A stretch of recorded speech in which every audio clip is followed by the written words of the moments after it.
দুই নাতনিকে নিয়ে সীমান্ত শহর বনগাঁর দিদা পূর্ণিমা গোস্বামী যেন নেমেছেন এক অসম লড়াইয়ে। বনগাঁর শক্তিগড় নবোদয় ক্লাব এলাকার এক ভাঙাচোরা কুঁড়ে ঘরই তাদের মাথা গোঁজার আস্তানা। সেখানেই থাকেন দুই নাতনি, বছর 12-র মনীষা অধিকারী ও 10 বছর বয়সের মনিকা অধিকারী। একসময় যৌথ পরিবার, এখন ছিন্নমূল। আর তাই জীবনের শেষ অধ্যায়ে এসে ঠাকুমাই যেন হয়ে উঠেছেন এই দুই শিশুর একমাত্র ভরসা।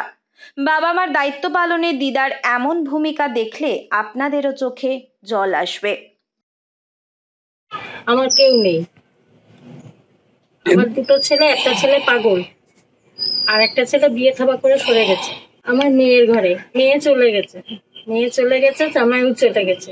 এর বয়স যখন 2 বছর, এর বয়স তখন 1.5 বছর। তখন থেকেই আমার কাছে আমি সব করেছি, মানে 2 বছর, মানে 2 মাসের তো 10 মাস অব্দি টেনে আমি কেটে কুটে বের করে আমি সব মানুষ করে আমি আজকে এদেরকে নিয়ে বুকের মধ্যে এই লোকের দুয়ারে পাত কুড়িয়ে খেয়ে এদের বাঁচাই রেখেছি।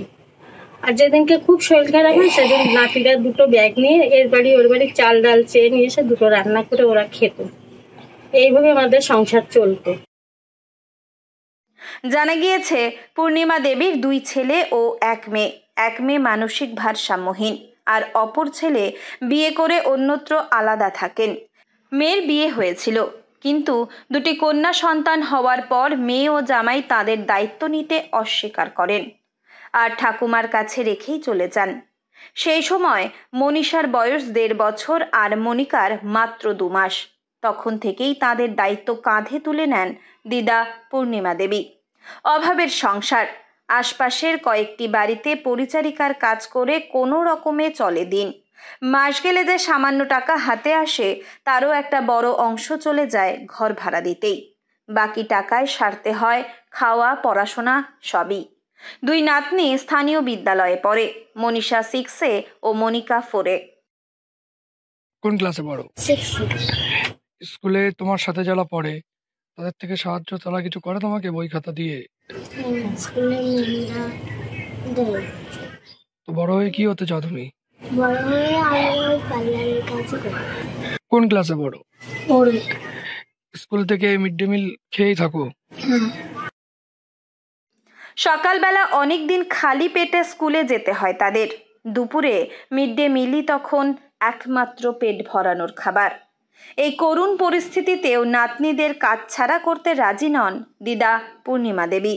বলেন, ওরা ছেড়ে চলে গেলে আর বাঁচবো না, যতদিন শরীর চলে এভাবেই লড়াই চালিয়ে যাব। দিদার শরীর খারাপ হলে, কাজে না যেতে পারলে রোজগার করতে 2 বোন তখন চাল ডাল অর্থ সংগ্রহে বেরোয়। অত্যন্ত লাজুক প্রকৃতির এই 2 ছাত্রী। ইতিমধ্যেই তাদের এমন করুণ অবস্থার কথা সমাজ মাধ্যমে হয় ভাইরাল। বর্তমানে তা দেখেই পাশে এসে দাঁড়িয়েছেন এলাকার জনপ্রতিনিধি এবং সমাজ সচেতন কয়েকজন মানুষ। স্থানীয় জনপ্রতিনিধির সহায়তায় মিলেছে রেশনের সুবিধা। তাদের ভাড়া ঘরে বিদ্যুৎ সংযোগও দেওয়া হয়েছে বহুদিন পর। একটি স্বেচ্ছাসেবী সংগঠন 2 নাতনির পড়াশোনার দায়িত্বও নিয়েছে। স্কুলের তরফে দেওয়া হয়েছে সাইকেল। তবে পূর্ণিমা দেবীর শরীর এখন আর আগের মতো চলে না। তবুও বার্ধক্যজনিত অসুস্থতা নিয়েই প্রতিদিনের লড়াই। হ্যাঁ, স্কুলে যায় ওরা আগে প্রাইমারি স্কুলে পড়তো, ওখানে মিড ডে মিলের মাল খেত, আর এখনো খায়। কোনো মতে দিয়ে গুছায় খেয়ে যায়, আর এরা মিড ডে মিলের মালও খায়।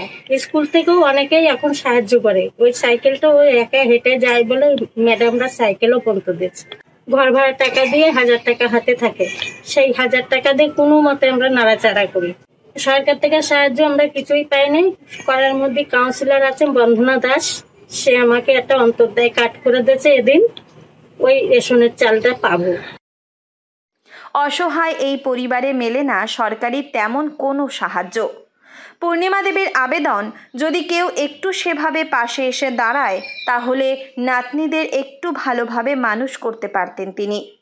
উত্তর 24 পরগনা থেকে রুদ্র নারায়ণ রায়ের রিপোর্ট, লোকাল 18 বাংলা।